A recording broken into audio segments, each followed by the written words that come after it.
Sur une base militaire en Thaïlande, l'avion spécial est arrivé en provenance de Rambouillet.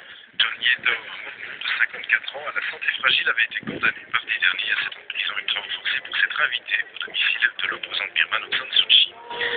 En Afghanistan, les talibans menacent pour la première fois d'attaquer directement les bureaux de vote lors des élections présidentielles et provinciales du 20 août.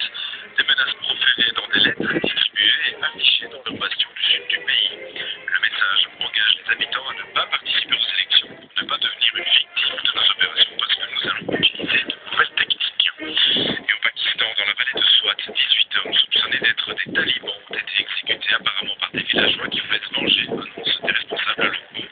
Dans le nord-ouest du Pakistan, où l'armée affronte les combattants islamiques liés à Al-Qaïda, depuis plus d'un mois, des villageois de la vallée ont formé des milices pour pourchasser et tuer les talibans. Un mariage technodrame au Koweït, une tente dans laquelle se trouvent uniquement des femmes et des enfants a pris feu. Bilan 41 morts, dont 6 enfants. Les blessés se comptent par dizaines selon un communiqué des pompiers. La 18e édition du festival Rocos a été terminée hier sur un bilan très positif. 25 000 personnes ont assisté à la trentaine de concerts proposés. Le bilan financier est également positif après une édition 2008 déficitaire.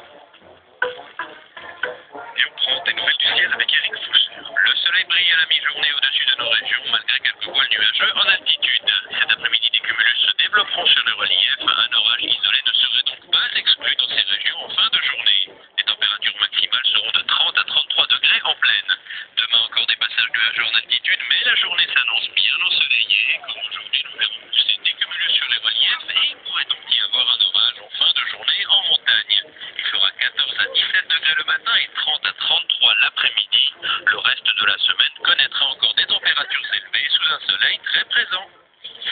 La météo avec le BPA et la campagne de prévention. Attention, enfants sur le chemin de l'école. Infotrafic, RSR. Sur l'autoroute Chiasso-Lucerne, un bouchon de 2 km s'est formé entre l'aire de service de Stalvedron et le tunnel du Saint-Gothard en direction du nord.